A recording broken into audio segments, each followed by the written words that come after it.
بسم اللہ الرحمن الرحیم بسم اللہ الرحمن الرحیم الحمد للہ رب العالمین واشہد ان لا الہ الا اللہ وحدہ لا شریک لہ واشہد ان محمدا عبدہ ورسولہ صلی اللہ علی نبینا محمد وعلی آلہ وصحبہ اجمعین ومن تبعہم بإحسان الی یوم الدین اما بعد۔ محترم سامعین اور برادران اسلام اور خواتین، السلام علیکم ورحمۃ اللہ وبرکاتہ۔ ویسے عموماً ہم لوگ آج کے زمانے میں خطبات جمعہ کے علاوہ بہت سے موقعوں پر دین کی باتیں سنا کرتے ہیں، ہفتہ واری پروگرام منعقد ہوتے ہیں، پھر اسی طرح کسی شہر میں کسی باہر سے کسی عالم دین کسی طالب علم کی آمد پر ان سے کچھ باتیں سنا کرتے ہیں، اسی طرح مختلف ورکشاپ ہوا کرتے ہیں، ہفتہ واری پروگرام ہوا کرتے ہیں۔ اس تعلق سے میں ایک بات بتانا یہ چاہتا ہوں کہ ہم تمام مسلمان جس محفل میں جس دینی محفل میں بیٹھتے ہوں، خصوصیت سے وہ محفلیں یا وہ دروس محاضرات یا وہ پروگرام جو مسجد میں منعقد ہوا کرتے ہیں، اس تعلق سے ہم لوگ ایک صحیح حدیث کو اپنے ذہن و دماغ میں رکھیں۔ رسول اللہ صلی اللہ علیہ وسلم نے فرمایا، مجتمع قوم فی بیت من بیوت اللہ یتلون کتاب اللہ ویتدارسونہ بینہم الا نزلت علیہم السکینۃ وغشیتہم الرحمۃ وحفتہم الملائکۃ وذکرہم اللہ فی من عندہ۔ رسول اللہ صلی اللہ علیہ وسلم نے فرمایا کہ مسلمان جب کسی اللہ کے گھر میں بیٹھتے ہیں، یتلون کتاب اللہ، قرآن کریم تلاوت کرتے ہیں، وَيَتَدَارَسُونَ بَيْنَهُمْ، قرآن کریم اور احادیث نبویہ کا ذکر کرتے ہیں، مذاکرہ کرتے ہیں، تو ہوتا کیا ہے؟ اللہ تعالیٰ کی رحمت انہیں ڈھانپ لیتی ہے۔ وَحَفَتْهُمُ نَزَلَتْ عَلَيْهِمُ السَّكِينَةُ، سکینت نازل ہوا کرتی ہے، اللہ کی طرف سکون نازل ہوا کرتا ہے، اللہ کی رحمت کا فرشتے انہیں ڈھانپ لیا کرتے ہیں۔ اور اس سے بڑی بات، اللہ رب العالمین ایسی محفل میں بیٹھے لوگوں کو اپنے قریبی فرشتوں کے سامنے فخریہ انداز سے ذکر کیا کرتے ہیں۔ اس حدیث کے مد نظر میں جہاں بھی دروس کے لیے جاتا ہوں، وہاں پر لوگوں سے بات کہتا ہوں کہ آپ کسی بھی درس میں شریک ہوں تو اس حدیث کو مد نظر رکھیں، اس حدیث کو مد نظر رکھیں، اس حدیث میں موجود اجر و ثواب اور فضیلت کو حاصل کرنے کی کوشش کیا کریں۔ اور دوسری بات، جس کسی محفل میں ہم لوگ جاتے ہیں پروگرام میں دروس سننے کے لیے، علم حاصل کرنے کے لیے سے جائیں، علم حاصل کرنے کے لیے سے جائیں۔ ایسا نہیں کہ میرے پاس خالی وقت میں چلا گیا یا مجھے کوئی کام نہیں تھا میں وہاں پر جا کر بیٹھ گیا، یہ نہ ہو۔ یقیناً اس پرفتن زمانے میں علم ہی وہ چیز ہے جو ایک انسان کو گمراہی سے نکال سکتا ہے، علم ہی وہ شے ہے، وہ چیز ہے جو انسان کو حق پر اور ہدایت پر باقی رکھ سکتا ہے۔ اللہ تعالیٰ کے فضل و کرم کی بات۔ محترم سامعین، مجھے کل جو ہے آج کی اس محفل میں کچھ درس دینے کے لیے کہا گیا۔ میں نے جس موضوع کا انتخاب کیا ہے وہ عصر حاضر کے فتنوں سے متعلق ہے۔ میں آپ کو میرے درس کی ابتدا سے پہلے ایک حدیث رسول سنانا چاہتا ہوں۔ صحیح بخاری کی روایت ہے، انس بن مالک اس حدیث کے راوی ہیں۔ رسول اللہ صلی اللہ علیہ وسلم فرمایا کہ لا یأتی عام الا والذی بعدہ شر من، لا یأتی عام الا والذی بعدہ شر من۔ یہ جو حدیث ہے صحیح بخاری کے الفاظ ہیں، دیگر احادیث میں کچھ الفاظ بدل کر بھی آئے ہیں۔ اس حدیث کا ترجمہ کیا ہے کہ ہر آنے والا سال پچھلے والے سال کے مقابلے میں زیادہ شر والا ہوگا، یعنی ہر آنے والا سال پچھلے سال کے مقابلے میں زیادہ شر کو، زیادہ برائی کو، زیادہ فتنہ کو، زیادہ فساد کو اپنے اندر لیے ہوئے ہوگا۔ ایک اور صحیح حدیث کے اندر یوم کا لفظ آیا ہے، یعنی ہر آنے والا دن پچھلے دن کے مقابلے میں زیادہ شر لیے ہوئے ہوگا۔ یہ بات نبی کریم صلی اللہ علیہ وسلم نے آج سے 1450 سال پہلے بیان فرمائی تھی، اور ہم اپنے دل کی آنکھوں سے، اپنی آنکھوں سے اس حقیقت کا مشاہدہ کر رہے ہیں کہ واقعی جس زمانے میں ہم لوگ جی رہے ہیں یہ فتنوں کا زمانہ ہے، بلکہ فتنوں کے بہتات کا زمانہ ہے۔ ہر آنے والا دن نئے نئے فتنے، فسادات، نئی نئی برائیاں، نئی نئی خرابیاں لے کر آ رہا ہے۔ لیکن ایک بات یاد رکھیں، ہم لوگ زمانے میں کسی فتنے کو دیکھتے ہیں، کسی برائی کو دیکھتے ہیں یا کسی بھی خرابی کو دیکھتے ہیں تو پہلی فرصت میں فوراً ہماری زبان سے زمانے کے لیے برائی نکلتی ہے، زمانے کے لیے برائی کے الفاظ نکلا کرتے ہیں کہ زمانہ برا ہے، زمانہ خراب ہے، زمانہ ایسا ہے۔ یاد رکھیے، ایک حدیث قدسی ہے، صحیح بخاری مسلم کے اندر موجود ہے اور دیگر کتب حدیث کے اندر موجود ہے۔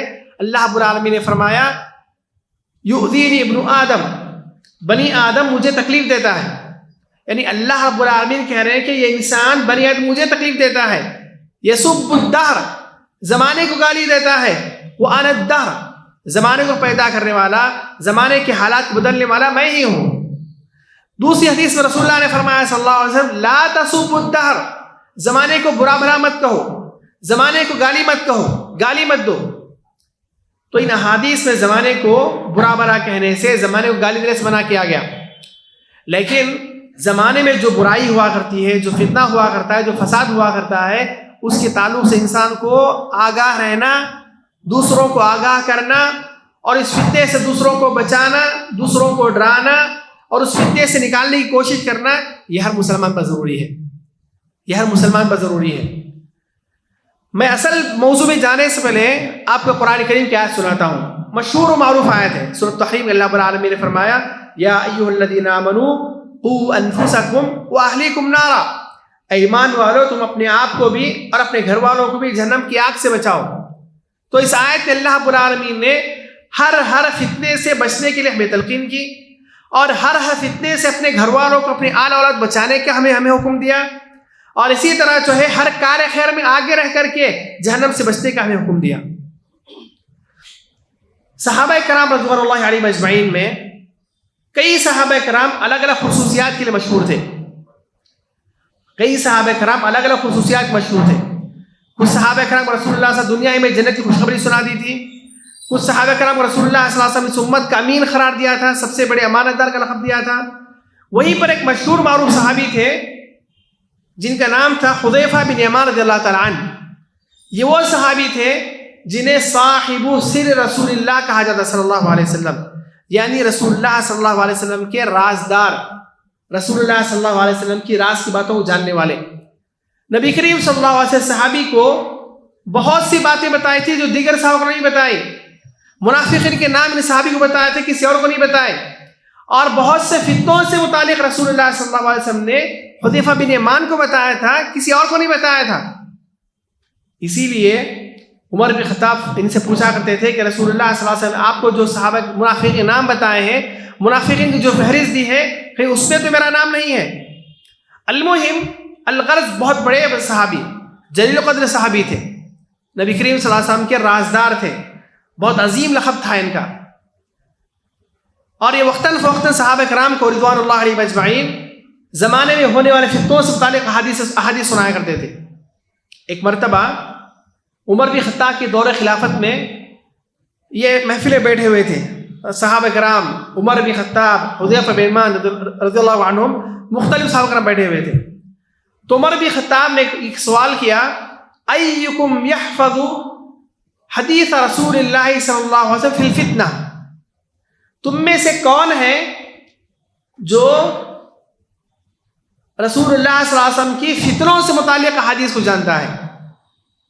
اے صحابہ تم میں سے کون ہے جنہوں نے رسول اللہ صلی اللہ علیہ وسلم کی زبانی فتنوں سے متعلق حدیث سنی ہو؟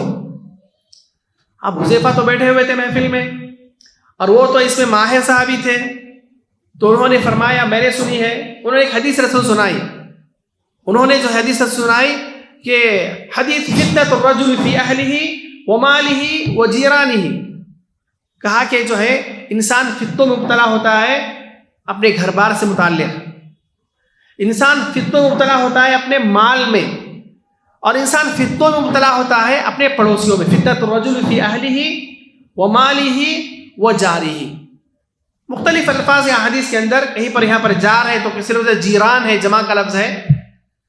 تو انسان مبتلا ہوتا ہے فتنوں کے اندر اپنے گھر بار سے متعلق، اور فتنوں میں مبتلا ہوتا ہے مال سے متعلق، بھلے مال وہ تجارت کا اپنا مال ہو یا نوکری کا مال ہو، مزدوری کا مال ہو، یا کسی بھی طریقے کا مال ہو. اور تیسرا انسان جو فتنوں میں مبتلا ہوا کرتا ہے وہ ہے پڑوسیوں سے متعلق. تو عمر بن خطاب رضی اللہ تعالیٰ عنہ نے اس حدیث کو، جو وہ حدیث مراد دینا چاہ رہے تھے بڑے بڑے فتنے، وہ نہیں مراد لیے. یعنی عمر بن خطاب چاہتے تھے کہ بڑے بڑے فتنوں سے متعلق، بہت خطرناک فتنوں سے متعلق حدیث سننا چاہ رہے تھے. تو عمر بن خطاب نے فرمایا کہ یہ تو جو ہے میں یہ نہیں پوچھنا چاہ رہا ہوں، میں اس سے متعلق نہیں پوچھنا چاہ رہا ہوں. آدمی کا فتنہ گھر والوں سے متعلق، آدمی کا فتنہ اس کے بیوی بچوں سے متعلق، آدمی کا فتنہ پڑوسی سے متعلق، یہ تو چھوٹی چیزیں ہیں. پھر عمر بن خطاب نے خود فرمایا کہ تکفرها الصلاۃ والصدقۃ والامر بالمعروف والنہی عن المنکر. 3 طرح کے فتنے ہیں اور 3 طرح کا علاج بھی بتایا گیا. 3 طرح کے فتنے اور ان 3 فتنوں کو ختم کرنے کا، ان 3 فتنوں سے بچنے کا علاج بھی بتایا گیا. اہل و عیال سے متعلق جو فتنے ہیں ان سے بچنے کے لیے کہا گیا الصلاۃ. تو وہی یقیناً نمازی وہ چیز ہے جس سے انسان اپنے آپ کو بھی اور اپنے گھر والوں کو بھی فتنوں سے بچا سکتا ہے. اللہ رب العالمین نے فرمایا ان الصلاۃ تنہی عن الفحشاء والمنکر. یقیناً نماز انسان کو بے حیائی سے روکتی ہے اور برائیوں سے روکا کرتی ہے. کامیاب ہے وہ مسلمان، خوش نصیب ہے وہ مسلمان، فتنوں سے محفوظ ہے وہ مسلمان جو اپنے بیوی بچوں کی نماز کی فکر کیا کرتا ہے، جو اپنے بیوی بچوں کی نماز کی فکر کیا کرتا ہے. یقیناً نماز ہی وہ عبادت ہے جو انسان کو دین کی طرف لے کر جاتی ہے. نماز ہی وہ عبادت ہے جو انسان کو اللہ تعالیٰ کی اطاعت کی طرف لے کر جاتی ہے. نماز ہی وہ عبادت ہے جو انسان کو بہت سے گناہوں سے روک دیا کرتی ہے. تو یقیناً وہ مسلمان اور وہ گھرانہ کامیاب رہے گا، فتنوں سے محفوظ رہے گا اور ہر برائی سے محفوظ رہے گا جس گھرانے کے اندر نماز کا اہتمام کیا جاتا ہو، جس گھرانے میں نماز کی پابندی کی جاتی ہو، اور اس گھر کا ذمہ دار اپنے گھر والوں کو، اپنی آل اولاد کو نماز کی پابندی کراتا ہو. اور اس گھر کے ذمہ دار کی، باپ کی، شوہر کی سب سے پہلی فکر یہی ہوتی ہے کہ میرے بھی بچے نماز پابندی سے پڑھ لیا کریں. اسی لیے ابو داؤد کی روایت رسول اللہ نے فرمایا صلی اللہ علیہ وسلم مروا اولادکم بالصلاۃ وهم ابناء 7 سنین واضربوهم علیها وهم ابناء 10 سنین. تمہارے بچے جب 7 سال کے ہو جائے تو نماز کا حکم دو، 10 سال کے ہو کر بھی نماز نہ پڑھے تو یہ بستر الگ کر دیا کرو. پھر اسی طرح رسول اللہ نے فرمایا صلی اللہ علیہ وسلم رحم اللہ مرءا استيقظ وایقظ اہلہ. اللہ تعالیٰ اس بندے پر رحم کرے جو رات میں نماز کے لیے بیدار ہوتا ہے اور اپنی اہلیہ، اپنی بیوی کو بیدار کرتا ہے. فإن أبت نضح في وجهها الماء. اگر بیوی نماز کے لیے بیدار ہونے سے انکار کرتی ہے اس کے چہرے پر پانی مارتا ہے. ورحم اللہ امرأة استيقظت وایقظت زوجها. اللہ تعالیٰ اس عورت پر بھی رحم کرے جو رات میں بیدار ہوتی ہے نماز کے لیے اور اپنے شوہر کو جگاتی ہے. اگر شوہر جاگنے سے انکار کر دے اس کے چہرے پر پانی مارا کرتی ہے. تو یقیناً جو نمازی وہ عبادت ہے جو انسان کو ہر طرح کی فتنوں سے محفوظ رکھا کرتی ہے. تو اس حدیث میں سب سے پہلے کہا گیا انسان کے گھر میں بیوی بچوں میں اگر فتنہ ہے اسے دور کرنے کا سب سے پہلا ذریعہ یہی ایک ذریعہ نہیں، یہ سب سے پہلا اور سب سے کامیاب اور سب سے مؤثر ذریعہ نماز کا اہتمام ہے. پھر فرمایا انسان کا فتنہ مال کے اندر بھی ہوا کرتا ہے، انسان کا فتنہ مال کے اندر بھی ہوا کرتا ہے. اسی لیے قرآن کریم اللہ رب العالمین نے فرمایا سورۃ التغابن کے اندر انما اموالکم واولادکم فتنہ. یقیناً تمہارا مال اور تمہارے گھر والے، تمہارا بیوی بچے تمہارے لیے آزمائش ہے، تمہاری اولاد تمہارے لیے آزمائش ہے. تو انسان جینے کے لیے دنیا کے اندر سب سے زیادہ جس بات کی فکر کرتا ہے وہ ہے مال. مال بنانا، مال کمانا، مال جمانا. یقیناً حلال طریقے سے مال کمانا، مال جمانا، مالدار بننا بہت اچھی بات ہے. صحابہ کرام میں بھی بڑے بڑے مالدار صحابہ کرام تھے، لیکن اس بات کی فکر ہو کہ ہمارے مال جمع کرنے میں، ہمارے مال کمانے میں ذرا بھی حرام کا شائبہ نہ ہونے پائے. سب سے پہلی بات یہ کہ ہماری جو تجارت ہوتی ہے یا ہماری جو نوکری ہوتی ہے وہ خالصتاً حلال کی ہو. اور دوسرا، جس طریقے سے ہم مال کما رہے ہیں، جس طریقے سے ہم مال جمع کر رہے ہیں اس کے اندر حرام، جھوٹ، فراڈ، دھوکہ ایسا کوئی شائبہ نہ ہو. تو حدیث میں کہا گیا کہ مال کے فتنے کو دور کرنے کے لیے صدقہ و خیرات ہے. مال کے فتنے کو دور کرنے کے لیے صدقہ و خیرات ہے. محترم سامعین، جس زمانے میں ہم لوگ جی رہے ہیں یہ مال کی فراوانی کا زمانہ ہے، دولت کی فراوانی کا زمانہ ہے. یہاں پر جو احباب بیٹھے ہوئے، بزرگ احباب بیٹھے ہوئے، وہ جانتے ہیں کہ آج سے 30 سال 40 سال 50 سال 60 سال پہلے مال کی بہت قلت تھی. تاریخ میں بھی لکھا ہوا ہے, بزرگ ہستیاں بتاتے بھی کہ مال کی بہت قلت تھی, پیسہ لوگوں کے پاس بہت کم تھا. لوگ بس جو ہے کھانا کھا کر گزارا کرتے تھے, لوازمات زندگی نہیں ہوا کرتی تھی, لگژری زندگی نہیں ہوا کرتی تھی, ایکسیسریز چیزیں نہیں ہوا کرتی تھی, اکثر چیزیں نہیں ہوا کرتی تھی. بس انسان کماتا ہے, 2 وقت کھا لیتا ہے اور سو جایا کرتا ہے. اس کے علاوہ کوئی زندگی پہلے کے زمانے میں نہیں تھی. لیکن آج کے زمانے میں خصوصیت سے آج سے 20 سے 25 سال کے دوران دنیا کے اندر, پوری دنیا کے اندر مال کی بہتات ہو گئی. خصوصیت سے ہمارے ملک کے اندر مال کی بہت بہتات ہو گئی ہے. کیا شہر کیا دیہات, ہر جگہ مال کی بہتات ہے. ہر جگہ بڑی بڑی بلڈنگیں ہیں, ہر جگہ جو نئی نئی سواریاں ہیں. غریب سے غریب انسان کے پاس بھی کاریں ہیں. ہر انسان کے پاس تقریباً پیسہ ہے, کیش کی شکل میں ہو, سونا چاندی کی شکل میں ہو, بینک بیلنس کی شکل میں ہو, دیگر چیزوں کی شکل میں پیسوں کی بہتات ہے. یقیناً دولت کی بہتات ہونا, پیسوں کی بہتات ہونا, یہ بھی ایک بہت بڑی نعمت ہے. لیکن انسان جب مال میں مبتلا ہوتا ہے, مال کے فتنے میں جب انسان مبتلا ہوتا ہے, تو بہت سی خرابیاں اور بہت سی برائیوں سے نظر آتی ہیں. سب سے پہلی بات یاد رکھیے, مال کا فتنہ شروع ہوتا ہے حرص و ہوس سے. اللہ رب العالمین نے فرمایا وَإِنَّهُ لِحُبِّ الْخَيْرِ لَشَدِيدٌ. انسان مال کی محبت میں بہت زیادہ آگے بڑھ گیا ہے. یہاں پر خیر سے مراد مال ہے. وَإِنَّهُ لِحُبِّ الْخَيْرِ لَشَدِيدٌ. انسان مال کی محبت میں بہت زیادہ آگے بڑھ جایا کرتا ہے. قرآن کریم میں اللہ رب العالمین نے فرمایا أَلْهَاكُمُ التَّكَاثُرُ حَتَّى زُرْتُمُ الْمَقَابِرَ. اور زیادہ کی بہتا, اور زیادہ کی طلب, اور زیادہ کی طلب, اور زیادہ کی مانگ نے تم کو اتنا اندھا کر دیا, اتنا غافل کر دیا کہ تم قبروں تک چلے گئے. یعنی قبر کو جانے تک بھی انسان کے ذہن و دماغ میں مال مال تمنا ہوا کرتی ہے.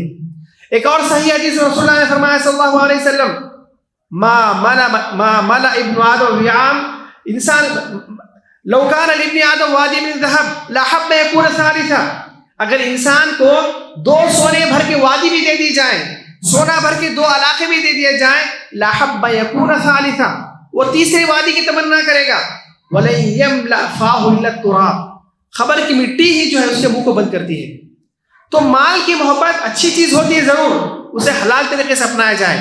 لیکن عصر حاضر میں ہم لوگ دیکھتے ہیں کہ مال کمانے کے چکر میں, بھلے وہ تجارت کی شکل میں ہو, یا مال کمانے کے چکر بھلے وہ نوکری جاب کی شکل میں ہو, بھلے یا مال کمانے کے چکر میں انویسٹمنٹ کے ذریعے سے ہو, کسی بھی طریقے سے, عام انسان چھوڑیے, مسلمان کلمہ کو مسلمان اس حد تک اندھے ہو چکے ہیں, اس حد تک اندھے ہو چکے ہیں کہ حلال حرام جائز ناجائز کسی کی تمیز نہیں رہ گئی, کسی کی تمیز نہیں رہ گئی.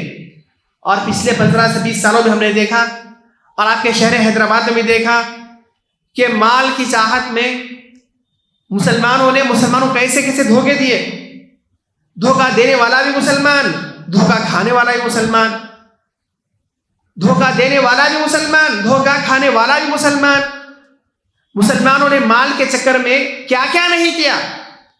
انویسٹ کرنے والوں نے زیادہ پیسہ کمانے کے چکر میں حلال نہیں دیکھا, حرام نہیں دیکھا, یہ انویسٹمنٹ حلال ہے یا حرام ہے اس کو نہیں سوچا, اس کے بارے میں نہیں سوچا. صحیح انویسٹمنٹ کیا ہوتا ہے, تجارت میں سرمایہ کاری کیسے ہوتی ہے, سرمایہ کاری کے اصول کیا ہے, انویسٹمنٹ کے اصول کیا ہے, اس کو نہیں سوچا. بس مال کے چکر میں پیسہ لگاتے گئے. اور جن لوگوں نے انویسٹمنٹ لیا تھا انہوں نے یہ نہیں سوچا کہ بزنس کیسے کیا جاتا ہے, لوگوں کو مال انویسٹمنٹ لے کر کیسے اس کو جو ہے تجارت کی جاتی ہے, کیسے منافع دیا جاتا ہے, اس میں حلال کیا ہے, جائز کیا ہے, ناجائز کیا ہے, حرام کیا ہے, صحیح کیا ہے, غلط کیا ہے, انہوں نے وہ نہیں سوچا.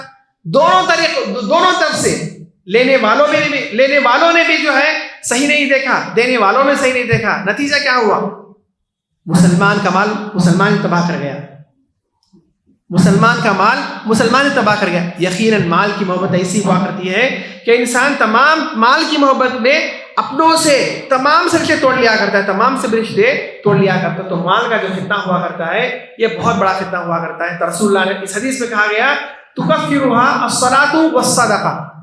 مال کے فتنے کو ختم کرنے کے لیے صدقہ خیرات کر دینے سے, اللہ کے راہ میں دے دیا کرنے سے وہ مال کا فتنے کا جو کفارہ ہو جایا کرتا ہے. کیونکہ جب انسان صدقہ کیا کرتا ہے, خیرات کیا کرتا ہے, مال دیا کرتا ہے, تو اس کے دل سے مال کی محبت کم ہوتی ہے, اس کے دل سے مال کی حرص و ہوس کم ہوا کرتی ہے. حرص و ہوس اگر باقی رہے گی وہ ایک آنا جیب سے نہیں نکالے گا.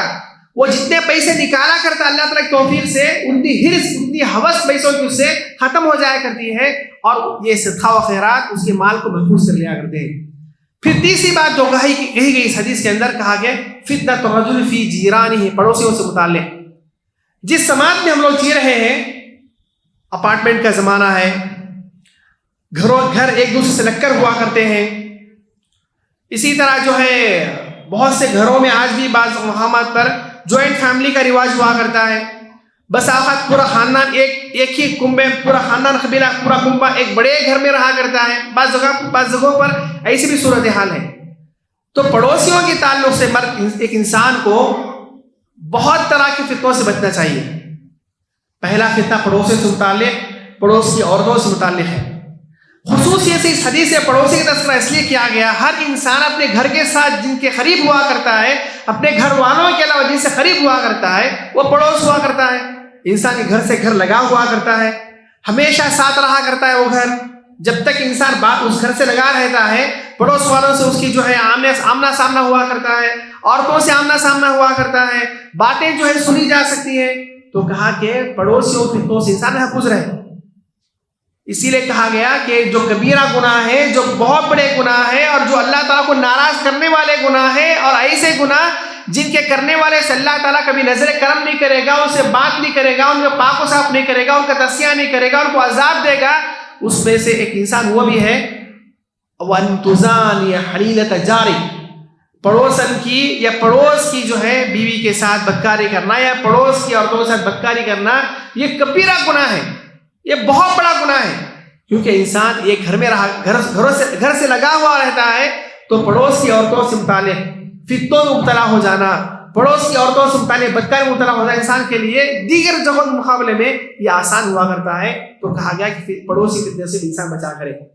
تو اس کے لیے کہا گیا پڑوسی کے فتنے سے محفوظ رہنے کے لیے کیا کفارہ ہے، کیا علاج ہے، کیا حل ہے؟ کہا الامر بالمعروف والنہی عن المنکر. انسان ہر ایک دوسرے کو بھلی بات کا حکم دے، برائی سے روکے، امر بالمعروف کرے اور نہی عن المنکر کرے تو انسان فتنوں سے بچتا رہے گا، انسان فتنوں سے بچتا رہے گا. محترم سامعین، جس زمانے میں ہم لوگ جی رہے ہیں، جیسا کہ میں نے شروع میں بتایا کہ فتنوں کا زمانہ ہے، فتنوں کی آماج گاہ ہے، جا بجا فتنے ہیں. نظر اٹھاؤ تو فتنے نظر آتے ہیں. مال کا فتنہ، عورت کا فتنہ، اولاد کا فتنہ، تجارت کا فتنہ، تعلیم کا فتنہ، نوکری کا فتنہ. وہ کون سا ایسا فتنہ نہیں ہے جو انسان کو تباہ و برباد کرنے کے لیے تیار نہیں ہے. موبائل اٹھاؤ تو موبائل میں طرح طرح کے فتنے، آنکھوں کا فتنہ، کانوں کا فتنہ، ہر طرح کے فتنے اپنے جبڑے کھڑے ہوئے انسان کو شکار کرنے کے لیے. آج وہ دنیا میں کون سا انسان ہے جو بغیر موبائل کے جیا کرتا ہے؟ تقریباً دنیا والوں کے پاس موبائل ہے. یہ موبائل ایک دوزاری تلوار ہے، اس میں خیر بھی ہے شر بھی ہے. موبائل کا فتنہ، ٹیلی ویژن کا فتنہ. پرانے زمانے میں ٹیلی ویژن ہی ہوا کرتا تھا جو دیوار سے چپکا ہوا کرتا تھا، سارے گھر والے ایک ساتھ بیٹھ کر دیکھا کرتے تھے. لیکن آج ہر آدمی کے پاس اپنا ایک ٹیلی ویژن ہے، ہر آدمی کے پاس اپنا ایک ٹیلی ویژن ہے جس میں وہ خیر بھی دیکھ سکتا ہے، شر بھی دیکھ سکتا ہے. فتنوں کی آماج گاہ ہے، فتنوں کی فیکٹریاں ہیں، جا بجا فتنے ہیں. ان حالات میں انسان کو جو ہے ختم پھونک رکھنا چاہیے. ایک اور فتنے کی طرف اشارہ کرنا ضروری سمجھتا ہوں آج کے اس درس میں، کیونکہ یہ وہ فتنہ ہے جو بہت زیادہ اپنا سر اٹھا رہا ہے، سر اٹھا چکا ہے. اس فتنے نے امت محمدیہ کو بہت نقصان پہنچایا ہے. وہ ہے مسلمان لڑکیوں کا غیر مسلم لڑکوں سے شادی کرنا، مسلمان لڑکیوں کا مرتد ہو جانا اور مرتد ہو کر غیر مسلم لڑکوں سے شادی کر لینا. یہ سالوں سے آپ نے سنا ہے کیا کہ مسلمان لڑکیاں جو ہیں آج کل پورے ہندوستان کے اندر یہ جو ہے اس کی شرح بہت زیادہ بڑھ چکی ہے. خصوصیت سے بڑے بڑے شہروں میں، اعلیٰ تعلیم یافتہ شہروں میں، بڑے بڑے شہروں میں اس کا ریشو بڑھتا ہی جا رہا ہے کہ مسلمان لڑکیاں غیر مسلم لڑکوں سے شادی کر رہی ہیں. اس کے کچھ بھی اسباب ہوں لیکن یہ ایک بہت بڑا فتنہ ہے. اس فتنے سے بچنا ہمارے لیے بہت ضروری ہے. دیکھیے اس فتنے کے تعلق سے کچھ باتیں بتانا ضروری سمجھتا ہوں کہ تقریباً ہر گھر میں اللہ رب العالمین نے اولاد دی ہے، اور آج کا مسلمان وہ یہی چاہتا ہے کہ اس کی اعلیٰ اولاد اعلیٰ تعلیم یافتہ ہو. وہ اپنے بچوں کو پڑھانے کے لیے، اپنی بچیوں کو پڑھانے کے لیے، اپنی اعلیٰ اولاد کو اعلیٰ تعلیم یافتہ بنانے کے لیے بہت سے جتن کرتا ہے، بہت سی کوششیں کرتا ہے، اور یقیناً اپنی اعلیٰ اولاد کو تعلیم دینا، اعلیٰ تعلیم یافتہ دینا، اعلیٰ تعلیم یافتہ بنانا اور اعلیٰ تعلیم کے لیے انہیں جو بڑے بڑے تعلیم اداروں میں بھیجنا، یہ آج کے زمانے کے لیے بہت ضروری بھی ہے۔ لیکن یاد رکھیے محترم سامعین، ہم اپنی اعلیٰ اولاد کو سب سے پہلے صحیح مسلمان بنائیں، ہم اپنی اعلیٰ اولاد کو سب سے پہلے صحیح مسلمان بنائیں، اس کے بعد اعلیٰ تعلیم یافتہ بنائیں۔ ہم اپنی اعلیٰ اولاد کو بچپن سے ایسی تربیت کریں، ایسے اخلاق سکھائیں، ان کی فطرت میں، ان کی گھٹی میں اسلامی تربیت ایسے رچا دیں اور ایسے بسا دیں کہ دنیا کا کوئی فتنہ انہیں بہا کر نہ لے جائے۔ اس کی ابتدا ہوا کرتی ہے گھر کے ماحول کو دیندار بنانے کے لیے۔ افسوس کی بات ہے کہ بس اوقات ہم لوگ دیکھتے ہیں کہ شوہر اپنی حد تک دیندار بھی ہے، پنج وقت نماز کا پابند بھی ہے، حلال حرام کی تمیز بھی کرتا ہے، گانے بھی نہیں سنتا ہے، فلمیں بھی نہیں دیکھتا ہے، لیکن جو گھر میں بیوی اور بچے جو ہیں وہ دین سے دور ہوا کرتے ہیں۔ ایک بڑی تعداد مسلمان گھروں کی ایسی بھی ہے، شوہر تو اپنی حد تک بہت دیندار بھی ہے، وہ کسی فتنے میں مبتلا نظر نہیں آتا ہے، لیکن اس کے بیوی بچے جو ہیں وہ دین سے دور ہیں، نہ ان کے اندر نماز کی پابندی ہے، نہ بیوی بچوں کے اندر حلال حرام کی تمیز ہے، نہ بیوی بچوں کے اندر جو دینداری کا شوق ہے، نہ بیوی بچوں کے اندر جو ہے اسلام پر چلنے کا شوق اور جذبہ ہے، نہ بیوی بچوں کے اندر جو اسلامی تہذیب کے پاس و لحاظ ہے۔ ان کا لباس غیر اسلامی، ان کا رہن سہن غیر اسلامی، ان کا کلچر غیر اسلامی، نہ ان کے اندر دینداری ہے، نہ نماز کی پابندی ہے، نہ حلال و حرام ہے، نہ موبائل کا صحیح استعمال ہے۔ نتیجہ یہ ہوتا ہے کہ اولاد بھٹک جاتی ہے، اولاد جو ہے فتنوں میں بہہ جاتی ہے، بھٹک جاتی ہے، گمراہ ہو جاتی ہے، راہ راست سے نکل جاتی ہے، گناہوں میں مبتلا ہو جاتی ہے۔ انسان کو جو ہے جب آگے چل کے ایک بہت بڑا فتنہ گھر میں ختم لیتا ہے، یا ایک بہت بڑا حادثہ جب گھر میں پھوٹتا ہے، بہت بڑا حادثہ جب گھر میں ہوتا ہے، تب انسان پریشان ہو جاتا ہے کہ میرے ساتھ کیا ہو گیا، میرے گھر میں کیا ہو گیا، میری بیٹی نے کیا کر لیا۔ اس وقت تک بہت دیر ہو چکی ہوتی ہے۔ جب بچیاں گھر میں نماز نہیں پڑھ رہی تھی، باپ کو توفیق نہیں ہوئی ڈرانے کی۔ جب بچیاں گھر میں غیر شرعی لباس پہن رہی تھی، باپ کو توفیق نہیں ہوئی انہیں اسلامی تہذیب سکھانے کے لیے۔ بچیاں جب گھر میں اسلامی تہذیب کو چھوڑ کر کے ویسٹرن کلچر پر عمل کر رہی تھی، باپ کو توفیق نہیں ہوئی بچوں کو اسلامی تہذیب سکھانے کے لیے۔ بچیاں گھر میں ناچ گانا، فلم دیکھنا، گانے سننا، گانا بجانا کر رہی تھی، اس وقت باپ کو توفیق نہیں ہوئی کہ اسلامی تہذیب سکھائیں، حلال حرام بتائیں۔ لیکن جب بچی گناہ کرتی ہے، یا بچی جو ہے گناہ مبتلا ہوتی ہے، یا گھر سے بھاگ جاتی ہے کسی یار آشنے کے ساتھ، یا کسی غیر مسلم لڑکے سے شادی کر لیا کرتی ہے، تب بہت بڑا طوفان اس کے سر پر کھڑا ہو جاتا ہے۔ اس کو جو اپنی عزت کے لالے نظر آتے ہیں، اس کی اپنی عزت جو ہے ختم ہوتی نظر آتی ہے۔ سماج میں، سوسائٹی میں، خاندان میں، جماعت میں، دوست و احباب میں انسان پریشان پھرتا ہے۔ ایسے وقت علماء کرام کے پاس آتا ہے۔ یاد رکھیے، بچوں کو اسلامی تربیت جو ہے وہ بچپن سے کرنا ہے، وہ بچپن سے کرنا ہے۔ عرب میں آج سے بہت سال پہلے ایک واقعہ پیش آیا کہ ایک باپ تھا، اس کی بیٹی جو ہے بچپن سے ہی جو ہے بے دین تھی، جائز ناجائز حلال حرام اس کی تمیز نہیں کیا کرتی تھی۔ باپ اپنی حد تک دیندار تھا۔ جب بچی بڑی ہوئی تو اس نے جو ہے گناہوں کا ارتکاب کیا، زناکاری کا ارتکاب کیا، فحاشی کا ارتکاب کیا، تو باپ کو بہت غیرت آئی کہ میری بیٹی نے ایسا گناہ کیا، میری بیٹی نے فحاشی کی، میری بیٹی نے گناہ کا ارتکاب کیا۔ اس کو اپنے سماج میں، خاندان میں، سوسائٹی میں، اپنے دوست احباب میں غیرت نظر آنے لگی۔ تو وہ جو ہے ہتھیار لے کر آیا اور اپنی بیٹی کو جو ہے جان سے مارنے کے لیے اس نے کوشش کی، جان سے مارنے کا ارادہ کیا۔ تو اس کی بیٹی نے جو ہے 2 اشعار کہے۔ وہ 2 اشعار کیا تھے، اس کی پوری جو ہے حقیقت اسے بیان کر دی گئی تھی۔ اس بچی نے کہا، اتقتلنی بذنب انت فاعلہ انت المؤلف بین الشاة والذیب۔ اے ابا جان، آپ مجھے ایسے گناہ پر قتل کرنا چاہ رہے جسے آپ خود کرتے رہے۔ آپ بھی تو جوانی میں ایسے ہی تھے، آپ بھی تو بدکاری کیے۔ اتقتلنی بذنب انت فاعلہ، یہ پہلی غلطی۔ جو گناہ میں نے کیا ہے وہ گناہ آپ بھی کیے۔ دوسری بات اسے جو کہی وہ بڑی خطرناک ہے۔ اس نے کہا، انت المؤلف بین الشاة والذیب، بکری میں اور بھیڑیے میں دوستی کرانے والے آپ ہی ہیں۔ میں آپ کی بیٹی جوان لڑکی جب گھر سے باہر جایا کرتی تھی، لڑکے لوگوں سے ملا کرتی تھی، غیر مردوں سے ملا کرتی تھی، آپ جانتے تھے، آپ دیکھتے تھے، کبھی مجھے ڈانٹے نہیں آپ، کبھی مجھے روکے نہیں آپ، کبھی مجھے نصیحت نہیں کیا، یہ نہیں بتا کہ یہ بھیڑیے ہیں، یہ حیوان ہیں، یہ جو ہے بھیڑیے ہیں، اور بیٹا تم جو ہے عورت ذات ہو، تم صنف رازق ہو، تم جو ہے معصوم ہو، تم جو ہے بکری کی طرح نرم ہو، یہ بھیڑے تم کو کھا جائیں گے، تمہاری عزت نیلام کر دیں گے، تمہاری عزت کی دھجیاں اڑا دیں گے۔ اے ابا جان، تم نے کبھی مجھے نصیحت نہیں کی؟ میں جب کبھی غیر لڑکوں سے ملتی، بات کرتی، ان سے ملا کرتی، آپ دیکھتے، معلوم ہونے کے باوجود بھی کبھی آپ نے مجھے ڈانٹا نہیں، روکا نہیں، منع نہیں کیا، مجھے ڈرایا نہیں۔ انت المؤلف بین الشاة والذیب۔ پھر اس بچی نے کہا فالشاة تعلم ان الذیب آکلها والذیب یعلم ما فی الشاة من طیب۔ بھیڑیا اور بکری یہ دونوں اچھی طرح جانتے ہیں، بکری اچھی طرح جانتی ہے کہ بھیڑیا اس کو کھا جائے گا، ہر بکری اچھی طرح جانتی ہے کہ بھیڑیا اس کو کھا جائے گا۔ اسی طرح ہر جوان لڑکی وہ اچھی طرح جانتی ہے کہ غیر لڑکوں سے دوستی کرنا، غیر مردوں سے دوستی کرنا، ان سے بات چیت کرنا، ان سے تعلقات قائم کرنا، یہ ان کے حق میں نقصان دہ ہے، یہ بھیڑیے ہیں، یہ عزتیں نیلام کر دیں گے، عزتیں برباد کر دیں گے، اچھی طرح لڑکی جانتی ہے۔ اور وہیں پر وَالذِّئْبُ يَعْلَمُ مَا فِي الشَّاةِ مِن طِيبٍ، بھیڑیا بھی اچھی طرح جانتا ہے کہ اس بکری میں کتنی لذت ہے، اس بکری میں کتنا مزہ ہے۔ تو اس بچی نے کہا ابا جان، آپ کیوں مجھے اس گناہ پر قتل کر رہے ہو جسے آپ نے بھی کیا ہے؟ اور میں جب غیر لڑکوں سے ملا کرتی تھی، آپ جانتے ہوئے بھی، دیکھتے ہوئے بھی، کبھی آپ نے نہیں روکا۔ تو یہ حال ہمارے مسلمانوں کا ہے، یہ حال ہمارے مسلمانوں کا ہے، خاص طور پہ اعلیٰ تعلیم یافتہ بڑے گھرانوں کے اندر یہ وبا بہت زیادہ پھیل گئی ہے کہ جو ہے مسلمان لڑکیاں ہیں وہ جو ہے تنگ لباس پہن کر گھر سے نکلتی ہیں، کو ایجوکیشن والے کالجز سے پڑھتی ہیں، کو ایجوکیشن تعلیمی اداروں میں پڑھتی ہیں، اور جو ہے مختصر لباس میں اسکول کالج سے جاتی ہے، اسکرٹ پہن کر جاتی ہے۔ باپ دیندار بھی نظر آتا ہے، ماں دیندار بھی نظر آتی ہے۔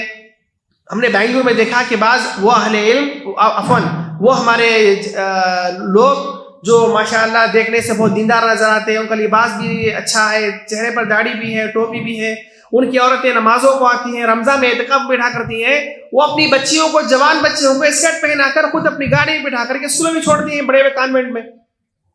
باپ بھی دیندار نظر آتا ہے، ماں بھی دیندار نظر آتی ہے، ماں برقعے میں موجود ہے، ماں حجاب میں موجود ہے، اور جوان لڑکی جو اسکرٹ میں کالج کو جا رہی ہے، اسکرٹ میں جو ہے وہ اسکول کو جا رہی ہے، کانوینٹ میں جا رہی ہے، اور ماں باپ خود لے کر جا رہے ہیں، چھوڑے اور لے کر آ رہے ہیں، اور ماں باپ جو ہے باقاعدہ مساجد کو بھی آ رہے ہیں، جمعہ خطبات میں بھی آ رہے ہیں، پروگرام میں بھی آ رہے ہیں، اعتکاف بھی کر رہے ہیں، حج کو بھی جا رہے ہیں، عمرے کو بھی جا رہے ہیں۔ تو یاد رکھیے، عورتوں فتنوں سے متعلق، اولاد کی فتنے سے متعلق جو آج کے زمانے میں بہت زیادہ ہو گیا ہے، اپنے آل اولاد کی حفاظت کی فکر کیا کریں۔ صحیح بخاری مسلم کی مشہور معروف حدیث جو ہم نے سنا ہے، آپ نے بارہا سنا ہوگا، رسول اللہ نے فرمایا صلی اللہ علیہ وسلم کلکم راع وکلکم مسئول عن رعیتہ، تم میں سے ہر شخص ذمہ دار ہے اور ہر شخص سے اس کی ذمہ داری تک پوچھا جائے گا۔ باپ ذمہ دار ہے گھر سے متعلق، باپ سے پورے بھی بچوں سے متعلق پوچھا جائے گا۔ عورت ذمہ دار ہے گھر سے متعلق، عورت سے سوال کیا جائے گا شوہر کے گھر سے متعلق۔ تو ہر آدمی ذمہ دار ہے۔ تو اس بات کی کوشش کریں کہ ہمارے گھروں کے اندر جو ہے دینداری ہو، اور ایسے تعلیمی اداروں کا انتخاب کریں اپنے بچوں کو تعلیم دینے کے لیے جہاں پر جو ہے مخلوط تعلیم نہ ہو، کوئی ایجوکیشن نہ ہو، جہاں کا لباس شائستہ ہو۔ اچھا، بہت سے لوگ شکایت کرتے ہیں کہ ہمارے شہر میں ایسے کوئی کالجز نہیں ہے، ایسے اسکول نہیں ہے جہاں پر جو ہے شریفانہ لباس پہنایا جاتا ہو۔ ہم اسے یہ سوال کریں گے، آپ کے شہر میں کافی پڑھے لکھے لوگ ہیں نا، مسلمان، آپ کے شہر میں کافی پڑھے لکھے مسلمان مالدار ہیں، کافی لوگ ہیں، آپ کے شہر میں کئی مالدار مسلمان ہیں، وہ کیوں نہیں دیندارانہ مزاج کو سامنے رکھتے ہوئے اسلامی اسکول نہیں بناتے؟ وہ کیوں نہیں کانوینٹ کی تعلیم جو ہے اسلامی ماحول میں نہیں دیتے؟ وہ کیوں نہیں اعلیٰ تعلیم کو، اسکول کی تعلیم کو، کالجز کی تعلیم کو جو ہے ایک اسلامی ماحول میں نہیں دیا کرتے؟ لڑکوں کے لیے الگ تعلیم کا انتظام، لڑکوں کے لیے الگ تعلیم کا انتظام، جہاں پر جو ہے حجاب کا بھی انتظام ہو، جہاں پر اسلامیات سکھایا جاتا ہو، جہاں پر اخلاق سکھائے جاتے ہوں، ایسا انتظام کیوں نہیں کرتے؟ ہر کوئی یہی شکایت کرتا ہے کہ ہم مجبور ہیں ہماری بچیوں کو کوئی ایجوکیشن میں پڑھانے کے لیے، ہم مجبور ہیں ہماری بچیوں کو اسکرٹ پہنا کر بھیجنے کے لیے۔ ہمارا ان سے سوال یہی ہے کہ آپ خود جو ایسے تعلیمی ادارے قائم کیوں نہیں کرتے؟ آپ خود اچھے اسکول قائم کیوں نہیں کر سکتے؟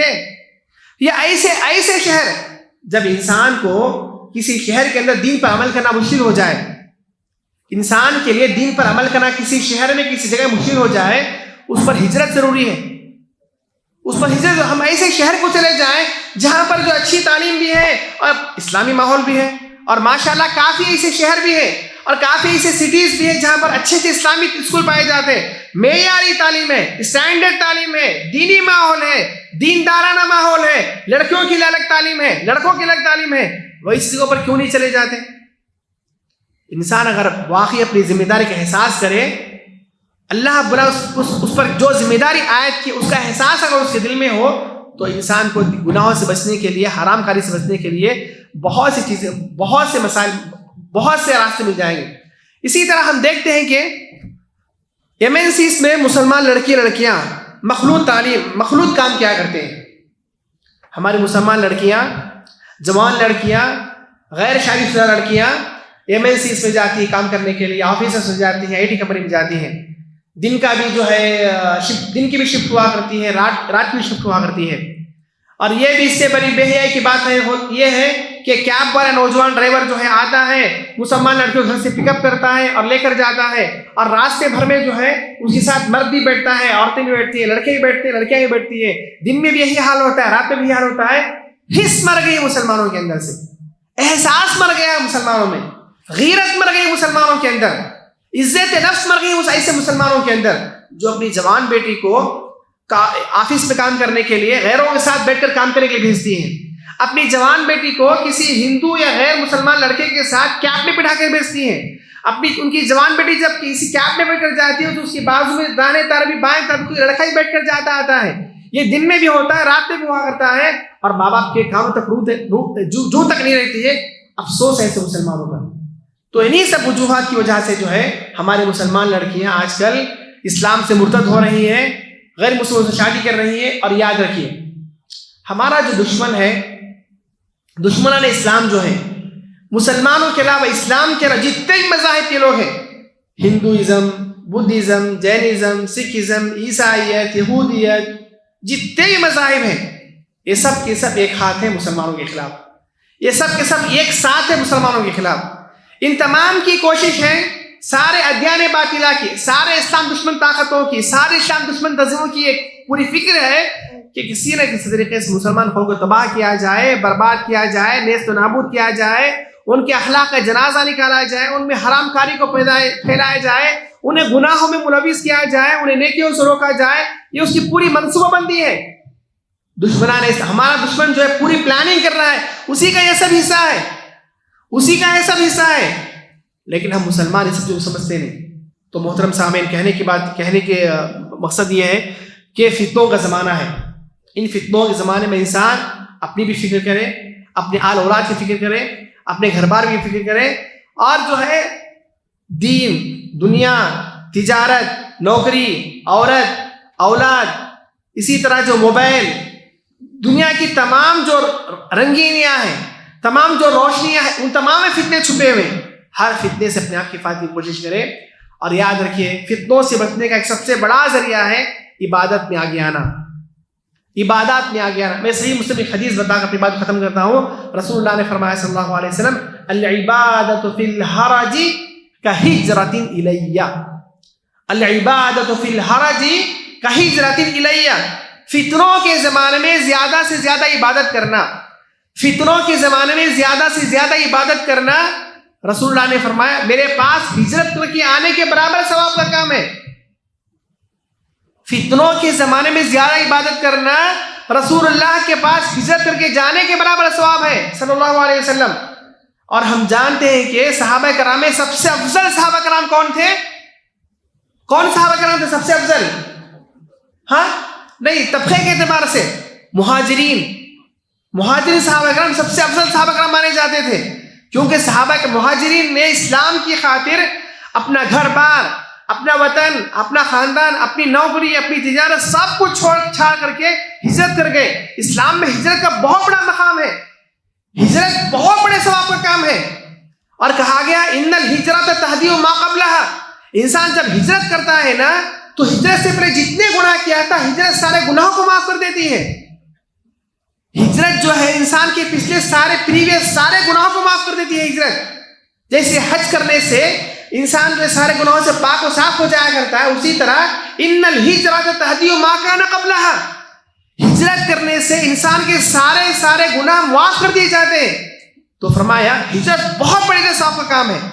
تو رسول اللہ نے فرمایا قیامت تک بھی فتنوں کے زمانے میں، فساد کے زمانے میں، گناہوں کے زمانے میں زیادہ سے زیادہ عبادت کرنا، نمازوں میں آگے رہنا، صدقہ خیرات میں آگے رہنا، علم حاصل کرنے میں آگے رہنا، علماء سے ملاقات کرنے میں آگے رہنا، نیکیوں میں آگے رہنا، عبادات میں آگے رہنا، ہجرت کے برابر ثواب کا کام ہے.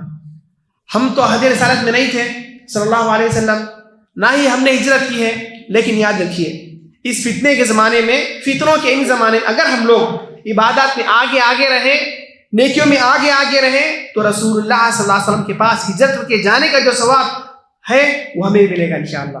تو ضروری ہے کہ عبادات میں آگے رہیں. اپنے بیوی بچوں، اپنے گھر کے ماحول کو دیندار بنائیں، ٹی وی کے ماحول کو ختم کریں، موبائل کا بچوں میں صحیح استعمال کیا کریں، اپنی بیوی بچوں پہ کڑی نگاہ رکھا کریں. ہمارے بچے جب گھر سے باہر جاتے ہیں تو کس سے ملتے ہیں؟ ہمارے بچوں سے کون ملتا ہے؟ ہمارے بچے کس سے ملتے ہیں؟ ہمارے بچے کا دوست کون ہے؟ ہماری بچیوں کی سہیلیاں کون ہیں؟ اس پر کڑی نگاہ رکھا کریں. دشمنان اسلام طاق میں بیٹھے ہوئے ہیں. دشمنان اسلام اپنے کارندوں کو بڑے انعامات دے کر کے مسلمان لڑکیوں کو بہلانے، پھسلانے، برباد کرنے، دین سے دور کرنے کے لیے بڑی رسومات دیے، بڑے انعامات دیے.